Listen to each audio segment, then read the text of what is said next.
What is going on, you stallions and stallionettes? AK-40 Kevin here in the gamer heaven. So unfortunately, Hogwarts Legacy, which is the new open world RPG Hogwarts game that I've been talking about that I'm rather excited about, is actually shrouded in a ton of controversy and negative publicity around its views of the transgender community.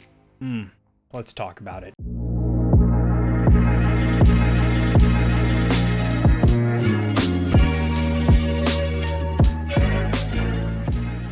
Alrighty guys, sharing my screen over here, I have an article pulled up with some pretty highlights I made on it. As anytime I cover any news or article, this is going to be sourced, cited in the description below if you want to read the article in its entirety and educate yourself on the situation. It is a rather large publication here, and the journalism is actually pretty decent. They break it into 3 separate chapters. You have Harry Potter and the unpopular opinions, Harry Potter and the multiple revenue streams. We're going to cover what they're talking about there. They're talking about their loot box business model, basically blatantly ripping people off, and then the Harry Potter and the Tarnished Legacy. That was always my favorite. Hogwarts Legacy is already too toxic for some gamers. So there's a lot to talk about here. I'm going to try and keep this video relatively short, like my ego, ladies, but we're going to hop right into it. So the upcoming Harry Potter RPG Hogwarts Legacy has been getting a lot of publicity lately, not good publicity,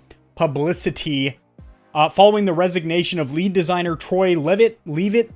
As in this game, a lot of people are going to leave it after his YouTube channel became widely known. In his channel, he expressed views that appeared to be a pro-GamerGate, anti-feminist, and supportive of men accused of sexual harassment.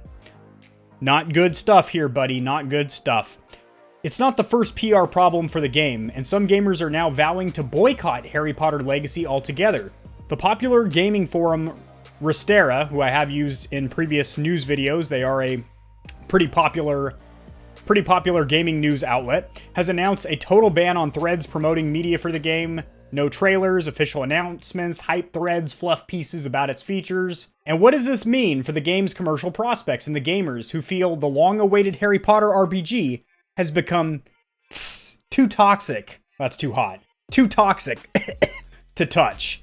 So I'm going to put this out right now. And this might not be a very popular opinion, but much like any opinion, I'm entitled to have my own opinion. It's not offensive or anything like that, but it's just my opinion. Now, I personally don't care too much what goes on behind the closed doors of a game studio. Me as a gamer, I want to play the core game. If the game's good, I'm going to play it and I'm going to enjoy it. Just like when I bite into a Chick-fil-A sandwich, I'm not going to spit it out because they've been mired in controversy about their interactions with the gay community and whatnot. Their sandwiches are damn good, and I feel like this game is probably going to be damn good. I'm sorry, I probably just offended somebody right there, and I do greatly apologize. I'm not trying to offend anybody, but that's just my personal opinion, is that it's not going to tarnish my opinion of the game.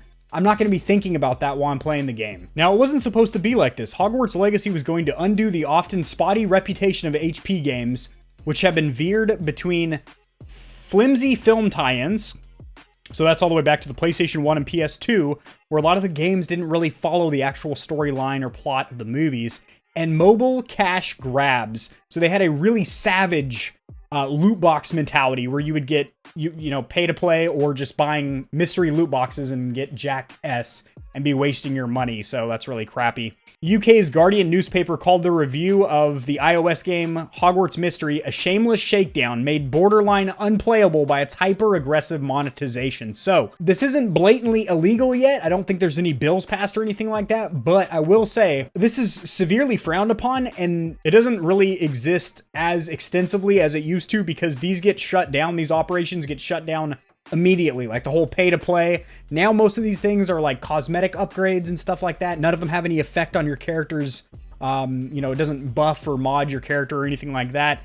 And a lot of these like mystery loot boxes have been completely shut down. So, that's good because it is really a scammy mentality and it's not good at all. Then they talk about the actual core vision of the game, which I have to say, as described and seen thus far, it seems really awesome. If you're a Harry Potter fan and you like open world RPGs, this would be a good play for you. The appeal of Hogwarts Legacy is simple: an open-world RPG in which you play as a Hogwarts student that you design and a character creator, discovering magical abilities in the 1800s, so a different time period than the HP movies and books. It enables you to inhabit the wizarding world in a much more immersive way than any previous game. Good, because the other games were very surface level, very linear storylines. It wasn't an open world game. They were like linearly follow this mission path.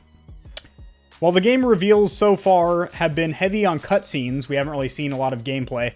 The footage we've seen suggests that Hogwarts Legacy is going to be a beautiful looking game with well-realized characters and surprisingly scary monsters. The game world is large, including not just the titular school for wizards, but also the nearby Hogsmeade village and the Forbidden Forest. And because of its open world adventure, no two players will have identical experiences. You'll be able to customize your character. More of that in a moment. As you progress through the world, you'll choose allies and enemies and make choices that will irrevocably change your path. And of course, there's magic to learn and unleash. J.K. Rowling has been increasingly vocal about her views on trans issues, which many see as insensitive at best and outright transphobic at worst. And those views have been criticized by many of the HP film actors as well as by Potter fans. And then right here, some LGBT pro gamers, myself included, wouldn't touch this with a barge pole. So,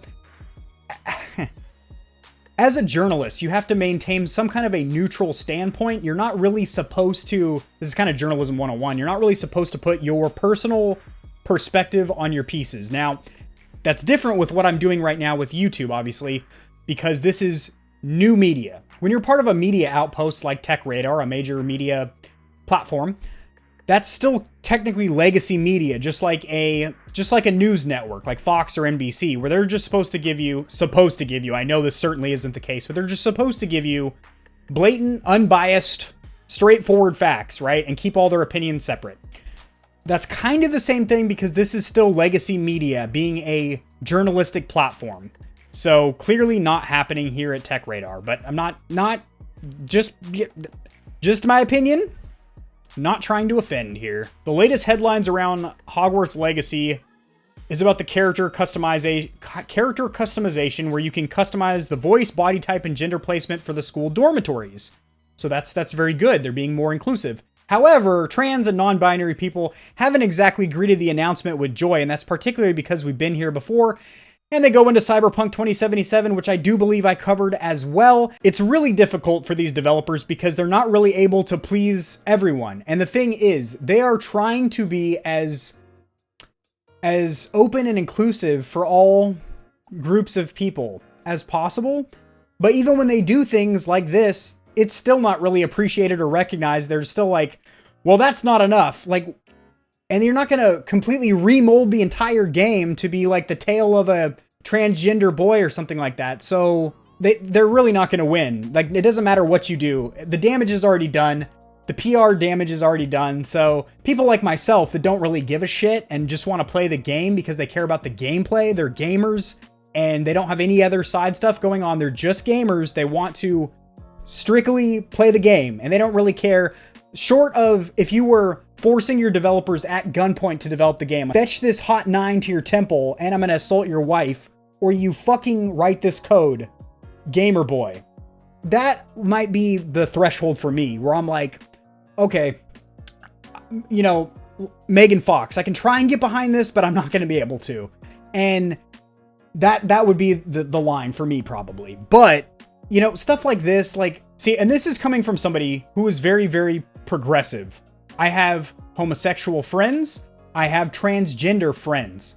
And I am inclusive of everyone. If I like you, I'm going to be your friend no matter what. And I'll do just about anything for you. If I dislike you, I'm going to roast and grill you regardless. If you're black, white, Hispanic, Indian, male, female, trans, ain't nobody safe. I'm all inclusive when it comes to that. I'm not saying I support by any stretch of the imagination any kind of trans bashing or anything like that, but I am going to say that it seems like they're trying to take steps in the right direction, and it's not really, I'm not going to say appreciated, but it's not even like recognized. It's like, okay, you guys are just backtracking now because damage has been done, which might be the case. They might be trying to do some damage control. And then they talk down here about how Dumbledore was revealed to be gay without his sexuality ever being mentioned in the books or films. I honestly didn't even know about this until a couple days ago.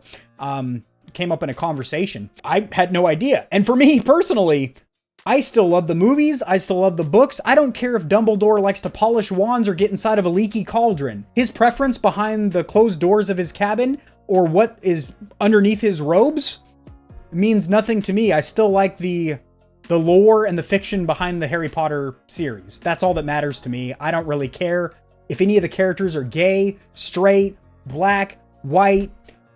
Doesn't matter to me. In that context, the character creator feels rather like rainbow washing. I've never heard that term before in my life, to be honest. Sticking a rainbow flag on something as a marketing stunt or a PR, public relations, damage control, which they might very well be doing, but at least they're trying to be more inclusive with their game design. I mean, at least they're trying, you know? Harry Potter and the Tarnished Legacy. Is Hogwarts Legacy a game we can still play? That very much depends on the Wii you're talking about. Well, considering this is Tech Radar and this is supposed to be a gaming journalistic platform, the Wii should be gamers, but it's clearly not by this article. Take that with a grain of pubes. And then they wrote a little paragraph for me down here. Not everybody thinks about or even cares about these things.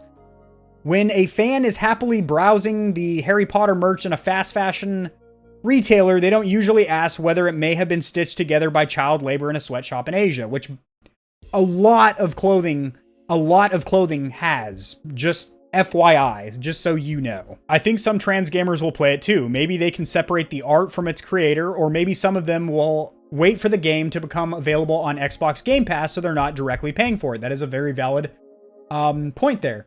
Game Pass, you're paying for the subscription and the huge library of games you have there, not specifically that game.